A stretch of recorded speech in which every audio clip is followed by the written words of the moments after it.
Vamos a finalizar con la explicación de la práctica de absorción de gases, que los resultados sean lo que esperamos, una aceleración del proceso de aprendizaje y de intercambio de conocimiento para potenciar nuestras capacidades individuales y colectivas.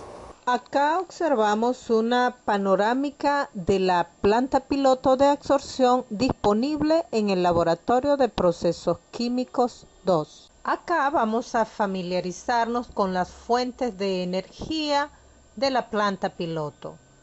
Tenemos el cableado que suministra la corriente eléctrica al panel de control y el switch que permite accionar voluntariamente el uso o no de esta energía. Acá tenemos el cable de conexión del compresor y por último el botón de apagado de emergencia del sistema.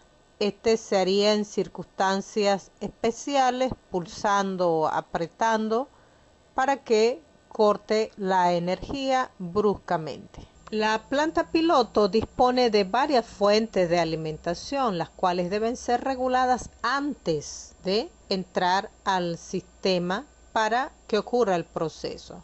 Acá observamos en la bombona del gas a absorber, en este caso dióxido de carbono, su manómetro respectivo y sus válvulas de control. Acá podemos observar el compresor, el cual cumple una doble función, por lo cual tiene dos líneas de salida que son reguladas por los manómetros respectivos. Una va a la línea como gas de transporte y en segundo lugar suministra la presión que requieren las válvulas neumáticas para ajustarse al porcentaje de flujo que le es indicado. Y la tercera fuente de alimentación, aun cuando no es un dispositivo electrónico, también requiere la conciencia de cuál es la concentración y el volumen del líquido absorbedor que se va a incorporar al sistema. Se realiza de manera manual.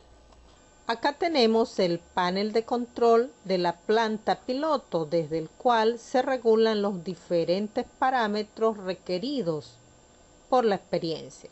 Este control se realiza desde este dispositivo. Acá se fija el set point, que es el valor que queremos que se manejen en el proceso. Los cambios de temperatura en el caso de la desorción. En nuestro caso, obviamos el parámetro temperatura porque no es requerido. Fijamos pues un flujo de entrada para el gas de transporte, un flujo de entrada para el gas a absorber y el porcentaje de diferencial de presión, así como el flujo de la bomba. Estos valores se fijan y los diferentes componentes del equipo van a ajustarse a esta petición. Acá observamos el medidor del diferencial de presión. Él está conectado a la parte superior en la cámara de rociado y en la parte inferior de la columna por la entrada de los gases. Este dispositivo está conectado electrónicamente también al panel y al igual que los flujos busca ajustarse al set point asignado a la experiencia en curso. Acá observamos las válvulas neumáticas FV1 y FV2 para dosificar la entrada del gas de transporte y el gas a absorber. ¿Cómo funcionan estas válvulas? Ellas deben ajustar el flujo de entrada al valor fijado en el set point. Por ejemplo, si el flujómetro FT1 asignado a la entrada del gas de transporte indica 70% del caudal de aire y el set point ha sido fijado en 50%, ella cerrará para que ese valor de 70% disminuya hasta el 50% requerido por el set point. En el caso contrario, imaginemos por ejemplo que el flujómetro FT2 responsable del flujo del gas a absorber indica 30%. La válvula abrirá lo necesario para que este 30% aumente hasta 50% y allí se estabiliza.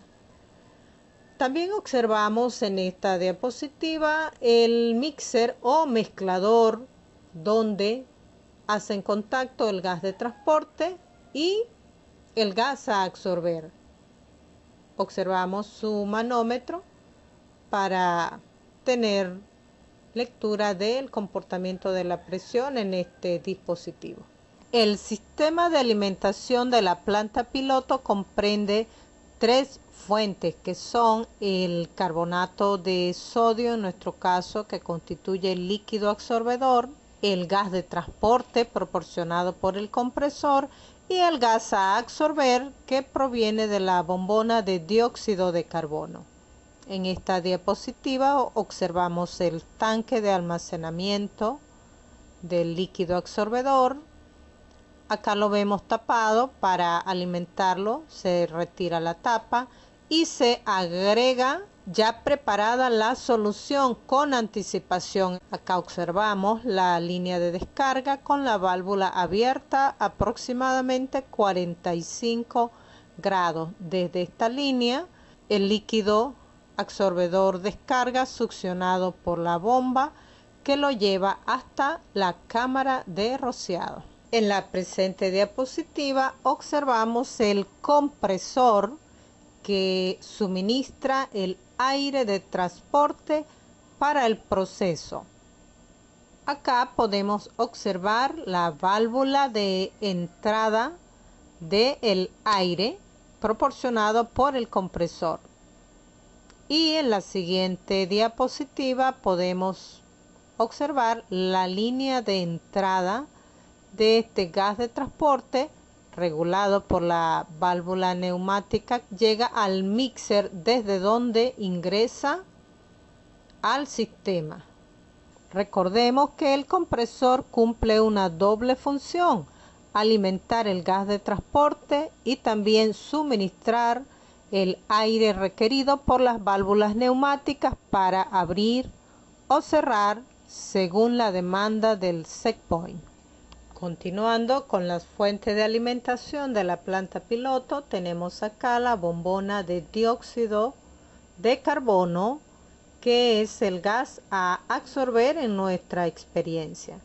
Tenemos acá también una diapositiva que nos permite visualizar la válvula de entrada al sistema de este gas. Y acá vemos el lateral derecho del mixer, la válvula neumática encargada de dosificar el ingreso del dióxido de carbono según las especificaciones asignadas en el set point, es decir, regular el flujo según los parámetros decididos para esta experiencia.